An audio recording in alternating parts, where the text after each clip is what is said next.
It's just unbelievable. I don't know how you've done it.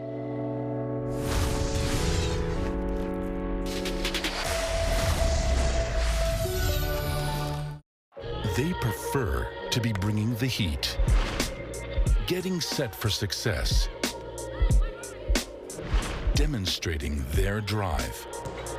But when their blood and sweat turns to tears or anything else, we lay the groundwork for BYU's athletes to hit the ground running again, and you as well. Intermountain Healthcare, official medical provider for BYU Athletics. You're watching BYU TV on KBYU DT Provo, Salt Lake City.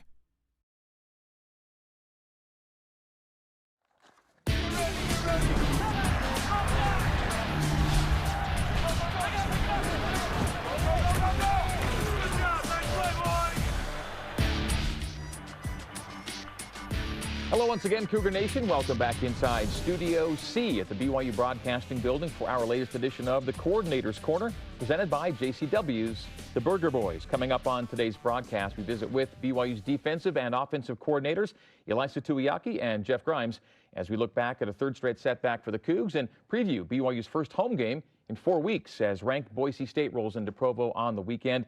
We invite your questions for the coaches. Use the hashtag CCBYU.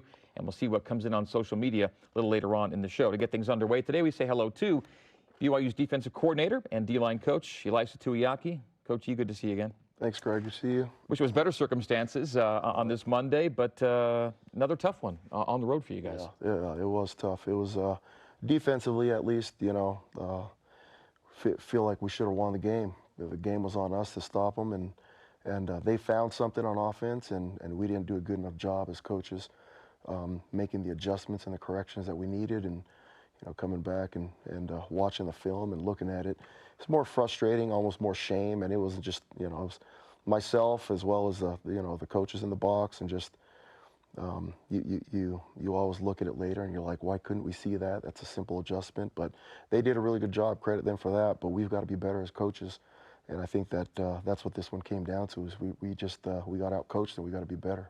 We haven't talked about a win on a Monday here in a little while. Probably too long a drought for you, right? It's been a month since BYU's been on the winning end of a game. Yeah, it has been. It's been too long, and it's beginning to be too familiar of a feeling, and we all know that we're better than this. We've got to be better as coaches, putting the kids in position to make plays, and we've got to play better as a team to win some games. Saturday's 27-23 loss at USF felt kind of like the Toledo game a few weeks ago. Good start, pretty solid middle, and then just a rough finish. It was. We couldn't stop the run when we needed to, and we couldn't move the ball and get into the end zone when we needed to on offense. And we had a couple of blunders late with special teams that just costed us, and giving them short fields, which always swings the momentum, especially when you're playing away. And all those things mounted up and just ended up costing us a game. Let's look back in a bit more depth at Saturday's game, and things could not have started any better for the BYU defense. Here were USF's first 4 possessions: 3 and out, fumble on the first play of a drive, 3 and out, 3 and out. USF had 0 first downs till midway through the second quarter. They ran 10 plays for 20 yards over a quarter and a half. You guys were locked in early. Yeah, I thought that the game plan going in was really well. I thought the kids were executing, and the offense was doing their thing, and it also was good. But that's kind of been the story. Is we've got to do a better job finishing. Right now we're not doing that, and so we've got to get the schemes tweaked the right way, and the players where they need to be, and we've got to be better at finishing. Did you go in with a different approach defensively at all from the previous setup? We did. We felt like we needed to match up the offense's fast tempo a little bit better, which meant that we were going to be a little bit more aggressive in our coverages and look to get the ball back a little bit sooner. We felt like there may have been some times where staying in a conservative coverage maybe would have been icing our own offense. If our offense was going fast and they're meant to run a lot of plays, we've got to do a better job getting the ball back instead of just keeping them on the sideline playing conservatively. And we did. We ramped it up, and I think that earlier on it ended up working the way that it was supposed to. But on the other end of it, when you're getting the ball back to your offense, we've got to score. We've got to and they know that. We all know it. They've got to score points, and we've got to get the ball back and being aggressive that way. That way, the tempo that you've chosen to play ends up working in your favor. USF came to life midway through the second quarter. They gained only 20 yards in the first 20 minutes. Then they started putting a few big gains together on their fifth drive. They scored their first TD on a pass that may or may not have been intended for the guy that actually caught it in the end zone. How'd you see that? Yeah, it was a broken coverage on our end. You know, it was bad eyes. I didn't think that the call was the problem, but it was really the way that we might have been coaching it was the problem, and we just didn't get guys where they needed to be. But you know, it was a phenomenal pitch and catch.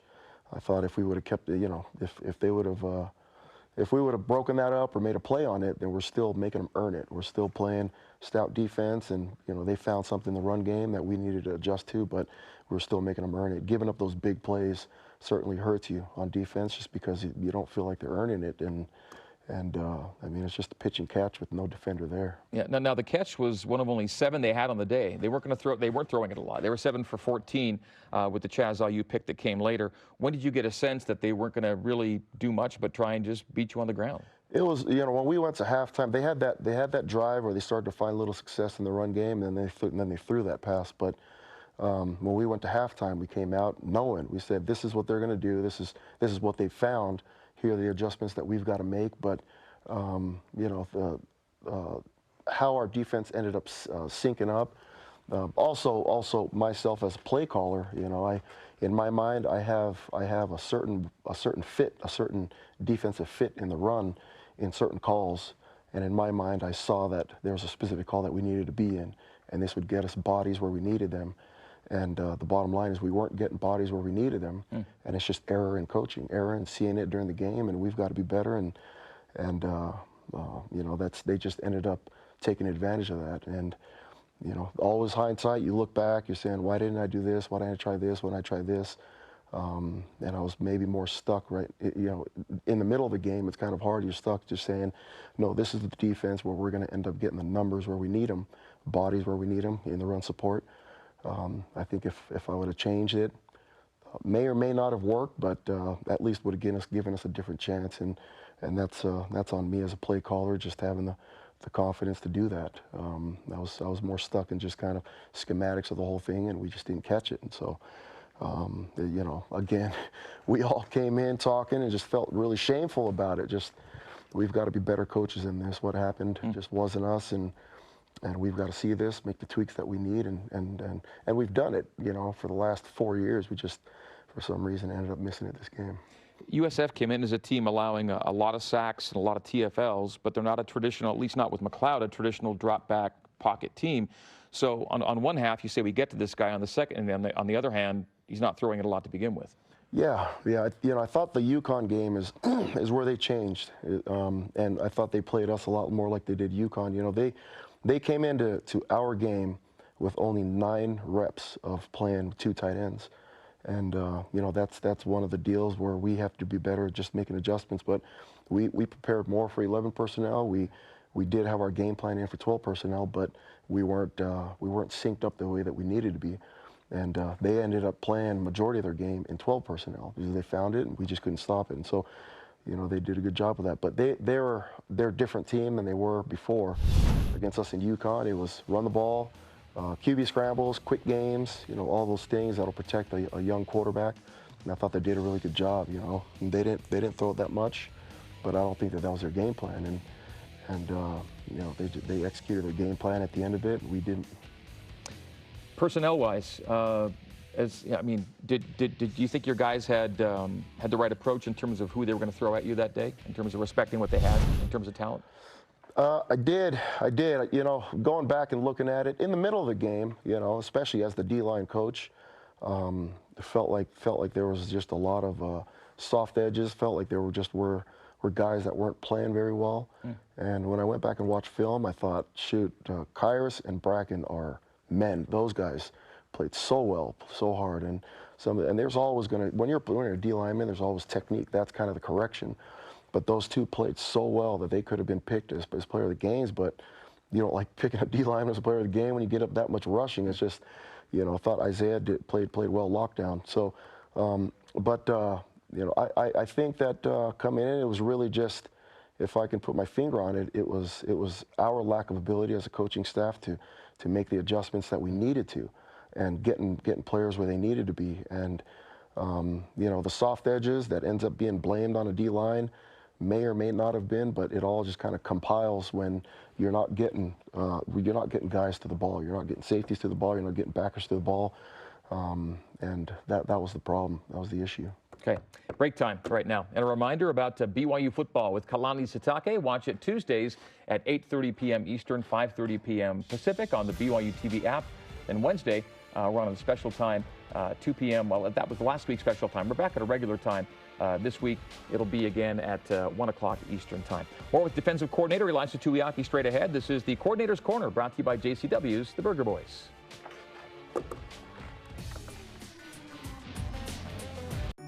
My name is Spencer Finney. I'm from St. Louis, Missouri. During my sophomore year, I got married to my sweetheart, Mary, and there's tons of unexpected expenses when it comes to marriage. We were looking for scholarships. I found the replenishment grant, and my local alumni chapter gave me a grant to help me focus in on school. I'm so excited to, now that I've graduated, give back to those students that are coming to BYU in the future.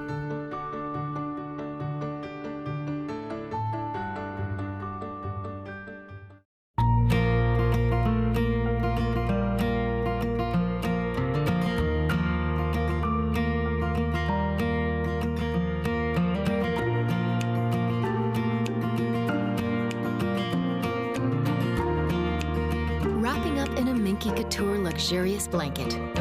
Getting cozy with family and friends. A gift for everyone. Minky Couture, official luxury blanket of BYU Athletics. What happens when you combine family, food, and fun? You get BYU TV's Dinner Takes All. The rules are simple. We take two families and their famous recipes and dishes. Each course is graded on presentation, creativity, and taste. But that's not all. While teams are cooking, individuals are pulled away to participate in games that award points to their final score. Their dishes are then judged for extra points. The team with the most points gets a whopping $10,000. Watch Dinner Takes All, only on BYU TV. I'm Keaton Simons, and I'm about to jump off this cliff. I'm petrified. That's my stepdad, Eric Wrubell. Oh! Comfy? Wow, no. Whoa! Look at this shark! I said I'd do everything. I won't. McLeod. Picked off. Interception. BYU Chaz Ayu at the 20-yard line. Gets out to the 30-31. And that'll be BYU football. Chaz Ayu with his first INT of the season. And first of his career as well. We're back on the Coordinator's Corner with BYU defensive coordinator and defensive line coach Ilaisa Tuiaki. BYU coming off a 27-23 loss at South Florida on Saturday. It was a game BYU led 16-7 at halftime. In the first half, USF had 65 rushing yards. Second half, 178. That's the exact same second half number that Toledo had 2 weeks ago, that 178. Now, part of its volume, USF had 12 rushes in the first half, 32 after halftime. You said they found what they liked and they kept at it. They did. They did. That's always what a football game is the offense is trying a bunch of different things, and number one, if you end up playing a lot of snaps, they eventually find something. But number two is when they do find something, they just continue to pound it, and you've got to have an answer for it. And we didn't have an answer for it in this last game, and or the answer just wasn't good enough. And it was a day two where you felt a pass game is probably not going to beat you. Yeah, we wanted to. If we could have stopped the run, we felt like the quarterback couldn't beat us throwing it, and but it came down to it. And I don't think that they needed to throw the ball a bunch just because they were having success in running it, and we weren't doing a good enough job stopping it, and we weren't. The score was really stagnant. We weren't separating it. If you're still bleeding a little bit in the run, but your offense is scoring, it changes a little bit because now their offense feels like they need to score some points and move the ball, and may or may not be doing it, in five. They had one long run and then just a couple of 10, 11, 7, 8, 9, those type of chunks. Offense may not be patient enough if they have to score a couple of touchdowns. But they weren't in that situation. They just did a good job. Besides the sheer number of carries, Coach, what's maybe the main issue you're seeing with the rush defense right now? It ranks 123rd in rush yards per game, 101st in yards per carry, and that's been a strong suit for you since you've been here. BYU's always been a top 50, sometimes top 10 team against the run. Yeah, you know, that's something that we've got to come together as a staff and figure out. And you know, this is more about what's best for the team right now. We've got to figure whatever it is, whether it's you know, moving a couple of guys back around, getting some better tacklers on the field, or changing a couple schematical things, or even amping it up as we have in the past when we needed to, as far as just maybe different run blitzes and things like that. But we've got to put a little bit more trust in our corners to do their thing, as well as help out the run a little bit more. But I think if we, you know, the one thing that I don't want to do, we talked about as a staff, is I don't want to overreact to one thing that should have been adjusted in the game, and all of a sudden now we're making 5 different adjustments just for one problem. I don't think that's the answer. If we catch it in the game and we make the adjustment we need to, we're not having the conversation. So going back and watching on film, we're saying, okay, if this guy would have done this, if we would have taught him or schooled him up a little bit more to do this, then it's a dead issue. But you know, whatever the answer is, as far as what we go into it, this game, we've got to have a good answer, because these guys are good. Yeah. Boise State is good. You mentioned corners a moment ago. You went into the USF game without one of your best defensive playmakers in Diane Gomwoloku. What was the situation there with him, and did you hope to have him even leading up to the game? Yeah, he had a tweaked hammy, and you know, with hamstrings, it's always a little scary, especially at the corner position, because that's what those guys do, is run. We wanted to make sure that we brought him back the right way. We didn't want him to play half of a game, end up getting tweaked again, and now he's dealing with the hammy the rest of the season. We felt like it would have been better to just sit in him game. So we brought him, and he was running and he was ready as far as an emergency, but we didn't feel like we needed him this game as far as coming in and covering, and thought the corners did a pretty good job overall. Okay. USF was unusual in that it was another game BYU loses despite multiple takeaways and a positive day in the turnover margin. BYU +1 on 2 takeaways, but BYU didn't score after either time they got the ball. Cougs went 3 and out, lost yards after a fumble recovery early by Isaiah. Then they had that fumbled punt snap after the Chaz Ayu pick, which we saw a few moments ago. Turnovers are great. Points after turnovers are better. I think that's key, and I know the offense is working just as hard as we are to stop the run at putting more points on the board and taking advantage of the amount of plays that we're playing, and trying to get the ball into playmakers' hands and all that. But yeah, I mean, there certainly needs to be answers on both sides of the ball, as well as just playing better on special teams. I mean, there's no phase of the game that wasn't part of this that stands clean. I mean, we weren't as good as we have been in the past in our coverage units. The turnover on the punt ended up costing us as well, as far as a short field, and you know, offense needs to do their deal, defense needs to do their deal, and I think we'll be better off. But yeah, it was just too many things that just compiled to end up you know, coming away with a loss like this. Really late in the game, after BYU turned the ball over on downs inside the USF 10, your defense gave the offense one more shot to end the game in a positive way. You needed to keep USF from ending the game with a first down, and you did on that series. Yeah, and that's, you know, we almost dummied into the adjustment that we needed to make. The adjustment we needed to make was we needed to sync up the difference between our backers and our safeties. In that situation, which is 4-minute situation, we knew that they were going to run the ball, and so our safeties actually played where they should have been playing the whole time. And you know, that's, we got bodies to where the bodies needed to be, and I think it would have looked like that a little bit sooner in the game if we would have caught it. But our safeties were playing too high, our backers a little bit too wide, and our D-line was getting washed at times, and those 3 things ended up costing us in the run. But those last 3 plays, you know, it's what it should look like. D-line playing stout, backers showing up, and safeties supporting in the run on their coverage, and I think that you can stop the run when you're doing that. But you know, it's just a little bit too late. I want to backtrack to something here. We mentioned Diane a second ago. You probably thought, this is a presumption here, that your 2019 secondary might be Gomwoloku, Wilcox, Warner, and Lee. maybe back, you know, at the end of last year, maybe, all things considered. You had one of those guys starting for you on Saturday. It's been a brutal season, has an off-season and season relative to injuries for what you thought you hoped to have. It's always interesting who ends up playing and the guys that you're dependent on, and you know how it was last year. Towards the end of last year, you're pulling guys over from scouts and trying to throw guys in and coach them up and teach them up on what the expectation is and how to do things. But injuries always hurt you as a team, and we've just got to get the right guys on the field, the guys that are going to do it right, and you know. They don't put asterisks next to wins and losses depending on injuries, and so we just got to find a way. Okay, it's a tough day Saturday, but win or lose, we always recognize a player who excelled in his area of responsibility on this show. And let's go to our defensive player of the game for the USF contest, and you go to one of your corners, Isaiah Herron.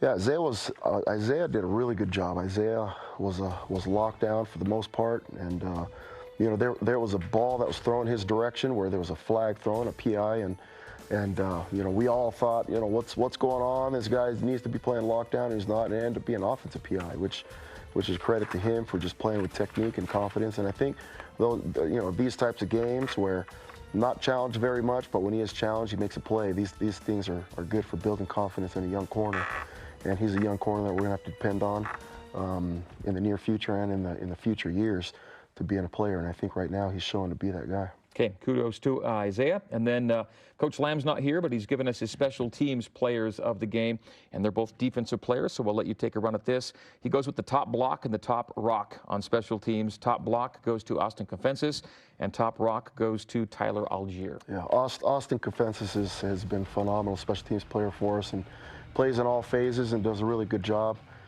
Just with what he's asked to do, and a great contributor and a great Cougar for us. You know, Tyler Algier moving over from the offensive side of the ball to the defense has been good. He's a physical kid that has a good combination of speed and power and does a really good job running down and covering, and is the kind of kid that likes contact. He does not shy away from it, and that is always the type of kid that you want to have when you're running down on kickoff and punt. So when it comes to Tyler, do you think he's a linebacker to stay now? I think so. You know, I think if we were to leave it up to him, I think he'd probably want to stay. He's doing a really good job. I think he's got a bright future, and he's got a lot of explosiveness as a middle backer. I think that he's going to bring a lot to us. Do you think he'll be a good one? I do. Okay. All right. From running back to linebacker. All right. As we head to break, a reminder that dinner after the game at JCW's includes something for everybody, from burgers to wings, shakes to salads. JCW's quality and a lot of it in Lehigh. American Fork, Provo, South Jordan, now open in Herron. Coming up Saturday, it is BYU versus Boise State from LaVell Edwards Stadium. BYU radio coverage begins with Cougar pregame live at 8:15 p.m. Eastern. The kick at 10:15 Eastern, 7:15 Pacific on BYU Radio. Coming up next, more with Coach Elisha Tuiaki in the Coordinator's Corner, brought to you by JCW's The Burger Boys. I want to make desserts that are so good that someone comes in, and if they're having a bad day, it's chocolate therapy. It's difficult to make a dessert shop profitable. The business side and the vision side have to go hand in hand, or the vision dies. So Deseret First helped me when I needed to attain additional financial capital. I actually really do trust that they want me to succeed. My name is LaDanya Jones, and my why is I want to be a day changer.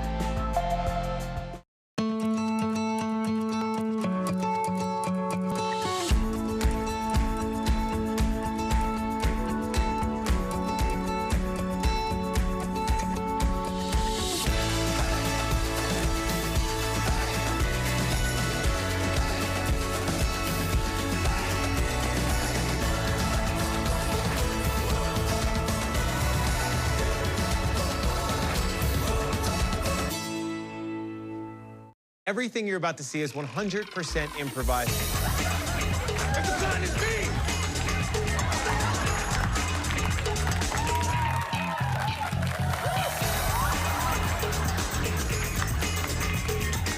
That's why I came all this way. Stop stopping me. Easy to do, sir.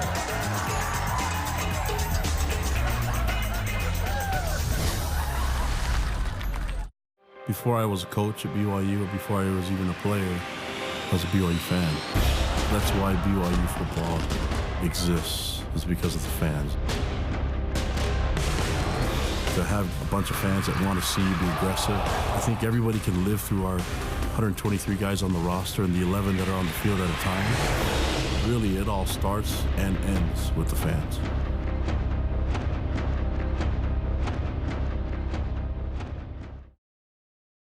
Coordinator's Corner is brought to you in part by JCW's, The Burger Boys, Bailey's Moving and Storage, more than just a move, Siegfried and Jensen, serving Utah families for over 25 years. You're in the Coordinator's Corner, brought to you by JCW's, The Burger Boys. BYU this weekend seeks to snap a 3-game losing skid with Boise State in town. The 14th-ranked Broncos 6-0 on the season. They've won 3 in a row over BYU. And Coach Tuiaki, they always have one of the best offenses in college football. This season, no different. They excel in pretty much every category right now. They do. They're always good. Every game that we've played them in the last 3 years that I've been here, it's really. They've always been pretty close, but they're a really good offense. They're dynamic, do a really good job with just their personnel groups, shifts and motions. Those always make things hard on the defense, as well as just their explosive plays.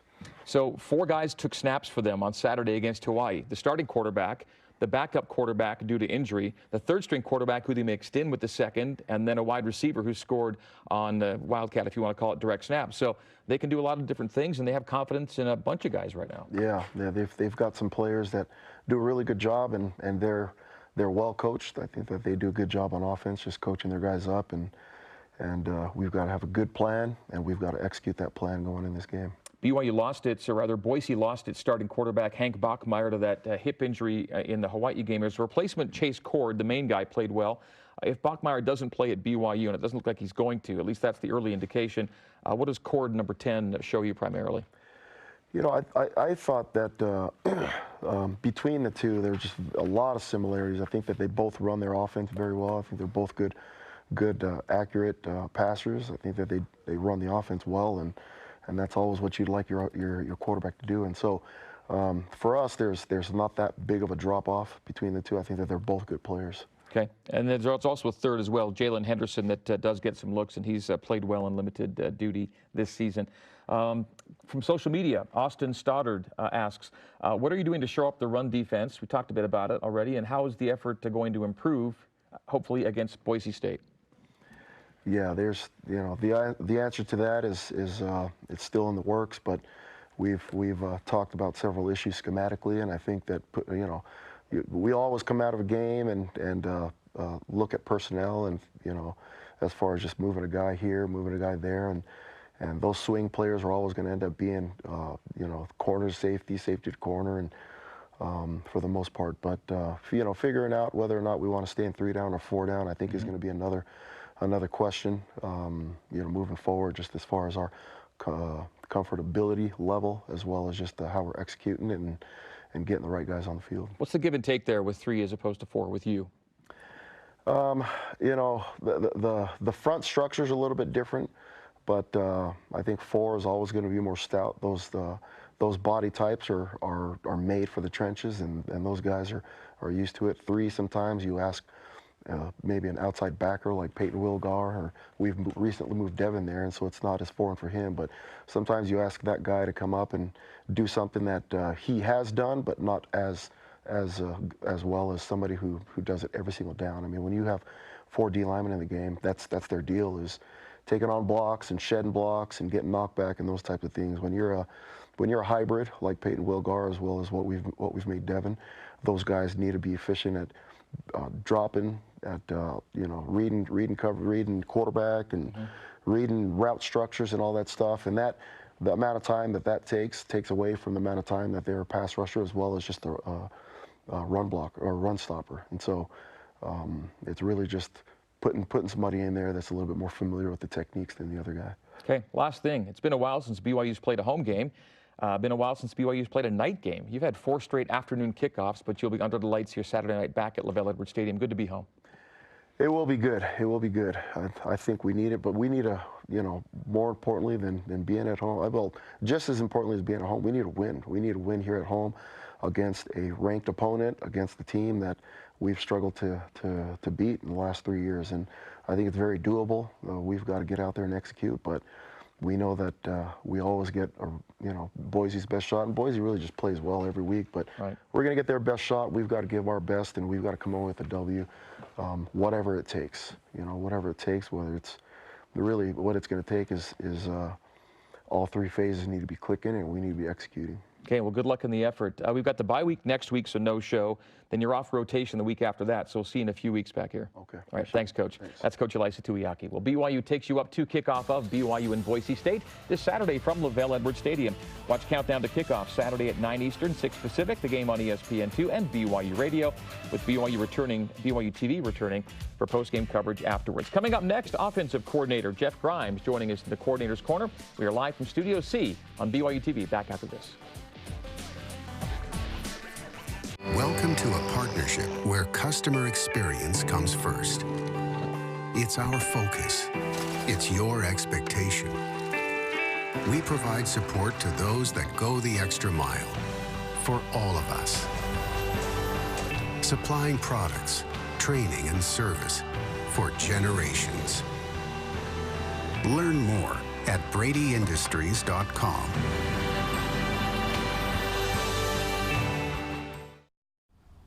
We kissed last night. What? Who, Steve or Ben? I hope it was Ben. He reminds me of your father. Mom, what are you doing here? I need to make sure that you're eating right, so I'm moving in. What? No, Mom, there's not enough room. I've solved that problem. Don't worry, Jenny's fine with it. Who wants waffles? Huh? Yeah. BYU meal plans, because Mom shouldn't be there.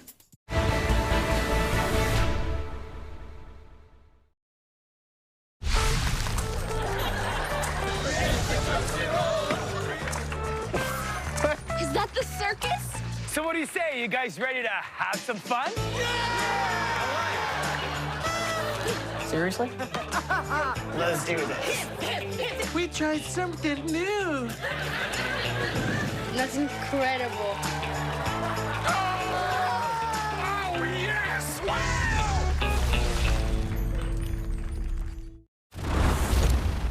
Hey, I'm Dave McCann. Tomorrow on After Further Review, we look back at South Florida and look ahead to the showdown against Boise State.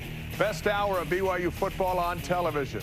Former Cougars Blaine Fowler and David Nixon explain the game. Tomorrow at 7 Eastern, 4 Pacific on the BYU TV app. You can also see it Wednesday mornings at 11 Eastern, 8 Pacific on BYU TV.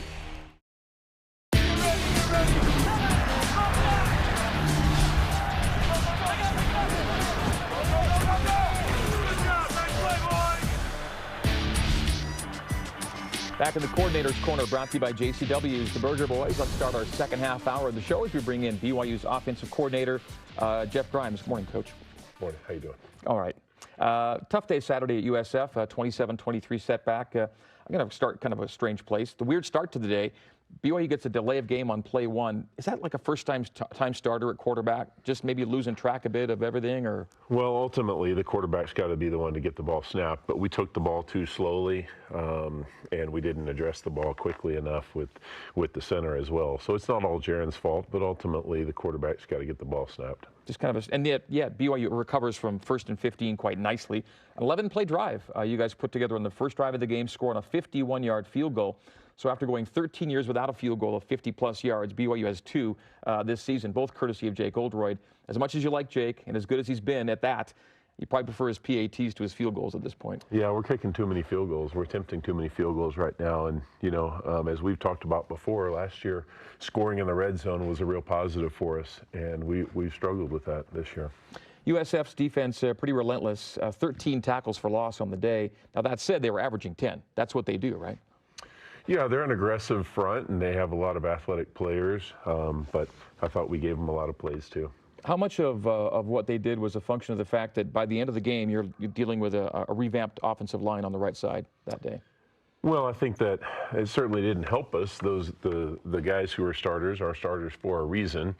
And, you know, the fact that we went into the game without Tristan certainly didn't help our cause. And then when someone else went down, not having Kiefer, him having been out for a couple of weeks already, didn't help us either. So we were a little bit behind. However, that's part of the game of football, and the next man up has got to be ready to play, and we've got to do a better job preparing them. You had enjoyed really good health on the O-line since you got here, though. Yeah, we have. In the offensive line, we have not had a lot of injuries, but that seems to not be the case right now. Did you already know early in the week you weren't going to have Tristan? Was that a Toledo thing that popped up, a bye-week thing, or what was his deal? Yeah, we knew that we weren't going to have him after the Toledo game. Okay, and then you end up playing Clark Barrington to start the game there. Not a name a lot of folks knew. Tell us a little bit about Clark Barrington, how he won that job. Well, Clark's a great kid and a great competitor. And, you know, from fall camp throughout the season, he's continued to work hard in practice and has just earned the respect of us as coaches and his teammates. Is not anywhere near where I believe he will be as a player after having served a mission, still being a young guy. I think in another year or two, you'll see a totally different player. However, what he has right now that I like is grit, and he'll battle and he'll be better for having had this opportunity Saturday. Clark started at right guard. Keanu Saliaponga was lost at right tackle in game. Do you get him back sooner than later, or do you have any idea? Too early for me to say. Yeah. So we saw some Thomas Schoaf. He goes out. We see Harris LaChance come back in, and you had to use a lot of guys on Saturday, didn't you?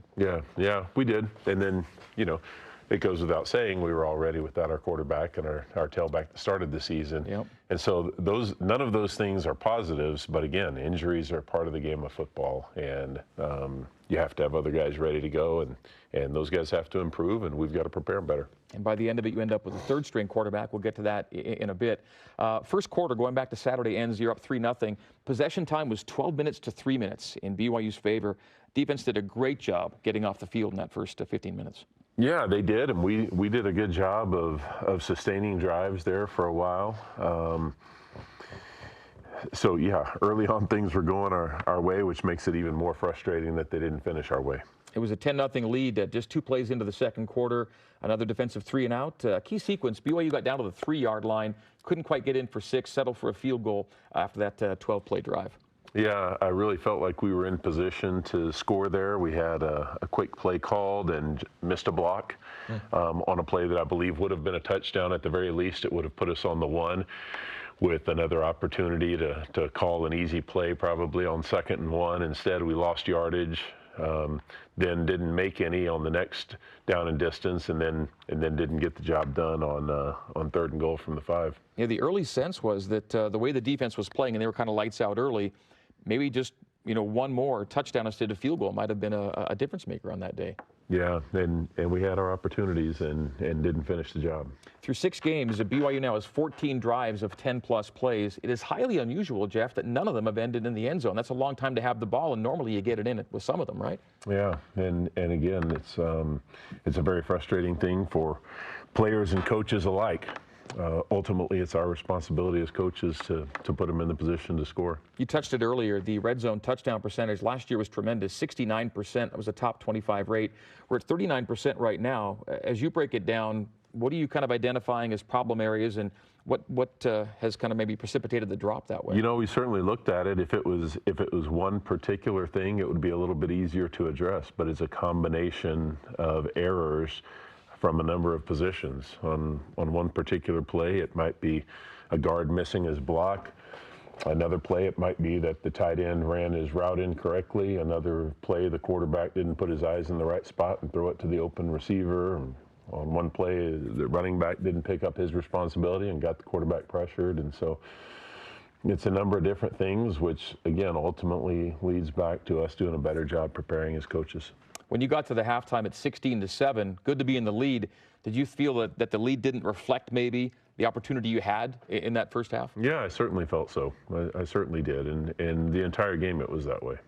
Start to finish? Yeah. I mean, if you have, I think we had 26 first downs and 430-something on offense, total offense. You have that many first downs, no turnovers, 3 offensive penalties. you wouldn't think that you walk away with only that many points and a losing effort. Yeah, plus 15 minutes in possession time, 89 plays. These things all kind of were, again, atypical relative to the end result. All right, time for a break. When we come back, Coach Grimes on the tail end, perhaps of the USF game, and then we'll get his offensive player of the game from Tampa as the Coordinator's Corner continues here on BYU TV. Back with more right after this.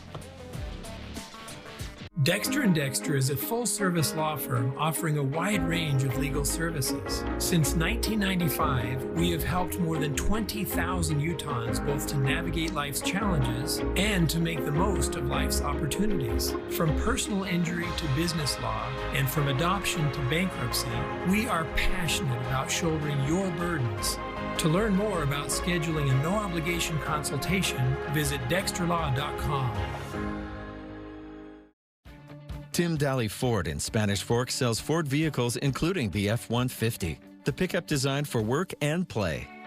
Tim Daly Ford maintains a large inventory, providing more choices for selecting an F-150 with the power and engineering to carry and tow heavy loads. The F-150's design offers comfort, safety, and a range of options to choose from. Think Ford, think Tim Daly Ford in Spanish Fork. So I hear you've got a new show. I'm on a new show called Making Good. I go around the country and I find people that are making a difference in their community. It's the best thing I've ever been a part of. You can tell you're having a lot of fun. It is so much fun. Hey, wake up! The boom's in the shot! Hello? Let me check. Is there a Kirby here?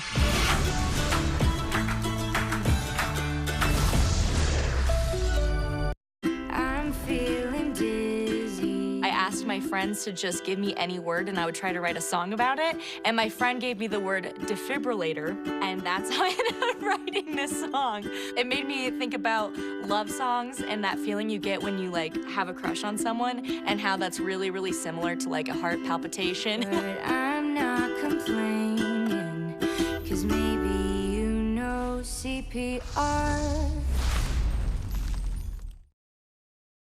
Play fake. Short drop for Jarrin. Goes for the end zone, looking for Milne. Dax Milne, did he haunt him with one arm? He did for touchdown! Dax Milne with a great grab! A one-handed snag, and the Cougars score to make it 9-0, PAT pending. All right, so we are back on the Coordinator's Corner as we visit with BYU's offensive coordinator, Jeff Grimes. BYU on a 3-game slide right now as the Cougars host Boise State this Saturday. Let's maybe get right to that play. That's a remarkable play by Dax Milne.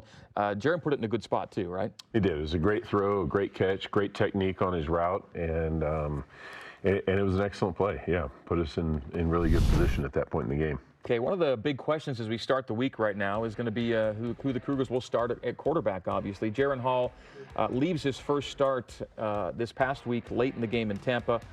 We saw that a guy came free and just slammed him down. Looks like the head hit, and he left the game, didn't come back. Too early to say what we should expect for this week? Yeah, too early at this point. We're hopeful, but we'll have to see how the week progresses. That's too bad. I thought he was having a nice game for a first start. How would you assess it? He ended up with a passer rating of just shy of 135, ran for 83 yards, which led your team and showed just what makes him a special player.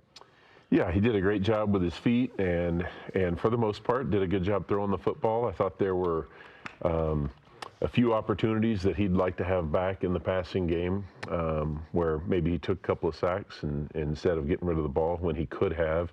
But there were also times where he didn't have the best of protection either. So how would you kind of say for a first-time start in that environment, Jarrin, did for you? Overall, a solid first start, but I think he's capable of much more, and I think he would say the same. Okay. Baylor Romney came in to finish things out for you. How soon in the week do you expect, or would you like to know what you're going to have at your disposal on Saturday? Well, certainly the sooner the better. At quarterback, it's obviously a larger factor than other positions, but I would say by Wednesday we kind of need to know what our plan's going to be. Okay, so if Jarrin Hall weren't to get on the field and you're sitting at Thursday, would it be too dicey a thing, you think, to try and ramp him up for Saturday night? I think with a more experienced player, it might be a little bit more understandable. With a young player like him, I think that would be a tough call. But but we haven't put any deadlines on the timetables as of yet. We'll work our way through it as the week goes. Every coach deals with it, and you hinted at the last segment, but the offense has had a tough go personnel-wise. Before the season, you lose Hank Tuipulotu. Tyson and Zach in the year. Jarrin goes out Saturday. Right side of the line was backups.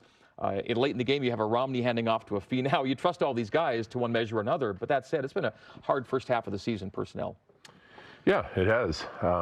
But with every challenge comes an opportunity, and so each of those guys has an opportunity to prove why he's here at BYU and what he's capable of. 3rd and short had been a struggle for BYU this year, but until Saturday, that is. Cougs were 7 for 19 at converting 3rd and 3 or shorter going into USF, then 7 for 7 down there in Tampa, and 55% on 3rd downs overall. With those kinds of numbers and positive in the margin, and you snap that many plays, you probably expect to win, but a lot of things you wanted to improve did improve down in Tampa. Yeah, there were a lot of the numbers. If you look at the stats, you certainly wouldn't have thought that we lose that game. But yeah, we did. We improved certain things. I thought the quarterbacks did a nice job, both Baylor and Jarrin, of managing 3rd down and in particular 3rd and short. BYU had 1 giveaway on the day. It wasn't an offensive turnover because it came on a special teams snap drop, and then USF scored a touchdown just 4 plays later. It kind of changed the ball game at that spot, unfortunately, late in the game. Yeah, you never want to turn the football over, but when you turn it over in a situation like that, it certainly hurts momentum. Okay, is it an obvious thing to say that if Jarrin Hall makes it to the end, your chances of winning that game went up a great deal? Or how did you feel Baylor ran those last 2 drives where you had to have a score? Well, I think Baylor did a great job considering the position that he was in. That's a tough spot to be in, your first opportunity to play college football. And I like Baylor, and I think he's got a bright future. And I think for the most part, he handled the situation well. Okay, a guy like Baylor, who's the number 3, but he gets elevated to number 2. He was probably the number 2 during the week, wasn't he, or during the bye week? We gave him and Joe reps during both the bye week and a little bit last week, but decided that Baylor would be the number 2 before the game. Okay, when a guy's a number 2 like that, how much, say, 2-minute or red zone does a guy like that get in terms of work? Yeah, he gets some, but those situational things that are limited are certainly less than others. But he had enough opportunities that I think he would say he could have done a better job there in the low red zone at the end of the game. And BYU's offense got the opportunity it needed to win the game late. They unloaded a great punt to put you back, but then Baylor did bring you down the field and just gave you guys a look, right? Yeah, we made a couple of great plays, a couple of great throws and catches, and put ourselves in position, and you got 4 shots at the end zone, and if you can't get one of those, then you probably don't deserve to win the game. We saw Baylor notably hook up with brother Gunner, and I've got to think that's like a lifetime of kids being kids. Probably that's probably a comfort level thing, right? I'm sure that it is. Yeah. No extra looks necessarily for Gunner relative to being his brother, but they are a brother act, right? I mean, this is kind of a thing. Yeah, it's kind of a cool deal. Now, Baylor played his high school ball in El Paso, right? Yeah, they had both been in Mexico when they were younger, yeah, and then went to El Paso and then to Arizona. Yeah, so Gunner had the high school background in Arizona, but Baylor had the El Paso connection. Can you remind our viewers of your El Paso connection? Yeah, so I spent 7 years there. I went to college there, played football, where I began to hate BYU when I was playing at UTEP because they were the only team we could never beat. And then I coached high school football there for a couple of years as well. My first opportunity to start in this profession. Which high school were you coaching at? I was at Riverside. And Baylor's a Franklin guy, apparently. Yeah, other side of town. Other side of town. Yeah. Okay. So if Baylor has to play a lot or some here on Saturday, what more can be expected from a game 1 to a game 2, and what makes him the guy for you right now that you felt confident giving the number 2 to in the first place? Well, I think his skill set is probably more similar in nature to Jarrin's than Joe, and so it allows us to maintain some continuity within the offense. And then secondly, he's kind of like Jarrin. He's got a little bit more poise than you would anticipate, a lot of maturity for a guy his age.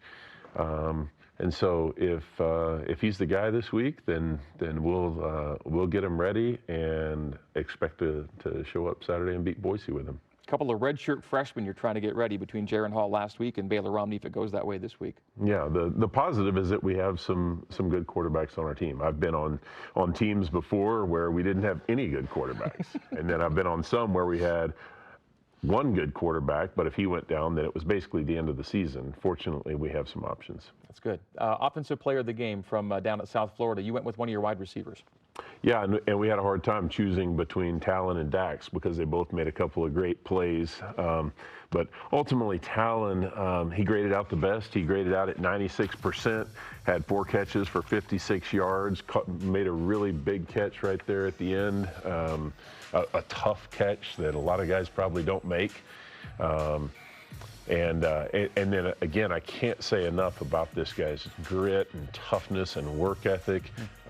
There is no one on our team that gives more to our offense in a role that most people don't see than what Talon does. And his blocking down the field is exceptional. So you allude to blocking. When you talk about a grade of 96%, that's got to be reflected in that. What goes into a player's or a wide receiver's grade in this? Yeah, so if it's a pass and you didn't get targeted, did you run your route properly and did you run at full speed? And then when the ball was thrown to someone else, did you break off your route and go attempt to make a block for him?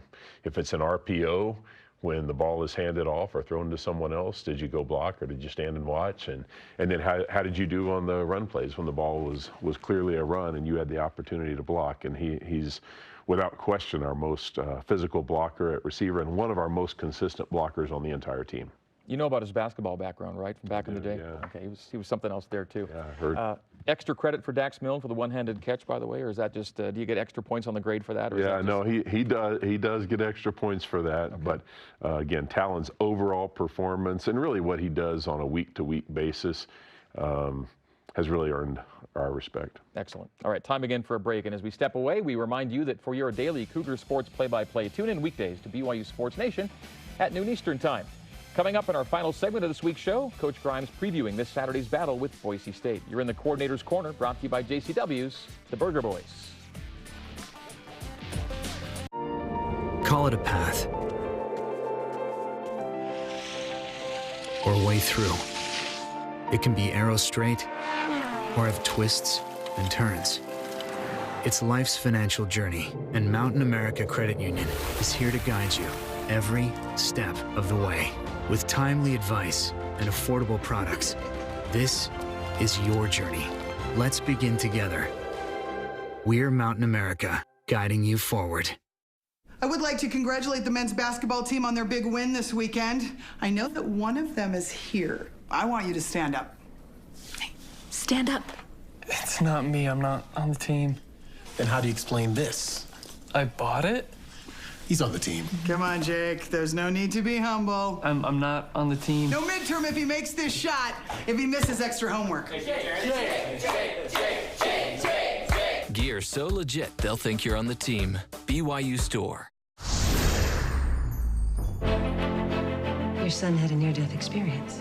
Some of the hospital staff have said that your son was not expected to survive. Use the word miracle. You saw heaven? It's beautiful. His story's so innocent, he can't be making this up, but everything he talks about is impossible. All I care about is if my husband and my family know that I love them.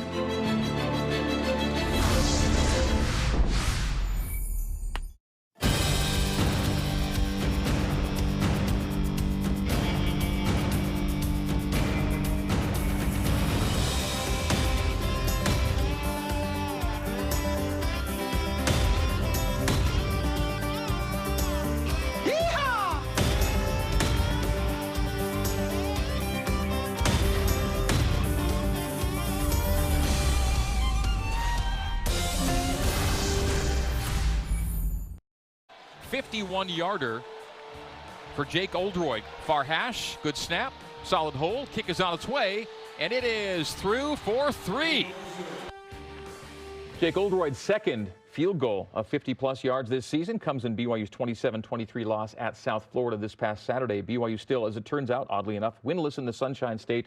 That'll change at some point. 0-8 all-time. Their next crack comes, I think, at UCF here in 4 years. By the way, BYU's second nationally in field goals made per game.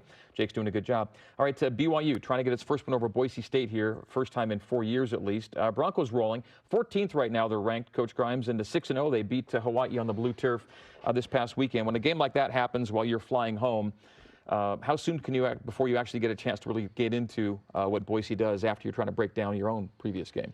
Yeah, it kind of depends on the nature of your game. Do you have a lot of issues to address yourself, or are you in position to move on rather quickly? And we certainly had issues to address on our end. But I know this about that program because I coached there and am familiar with a lot of the coaches and the culture and know a lot of guys that are on the current staff. That's a really good program. And much like we talked about when we were getting ready to play Washington, I think the thumbprint is similar, and you have a program that's used to winning and expects to win. And much like our game last year, you know, we made one more mistake than they did, and they ended up finding a way to win the game, and they do that a lot.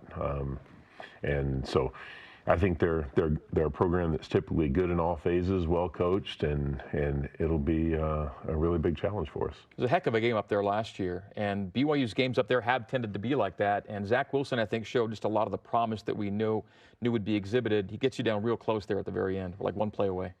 Yeah, gave us some of the promise and also some of the not quite there yet. But I was really hoping that he would have the opportunity this year to go back and write that, and I know he'd like to have that opportunity as well, but that's not the position that we're in, so we'll move on without him. May as well ask you, since I saw him in Tampa in the blue cast, he's all casted up after the hand surgery.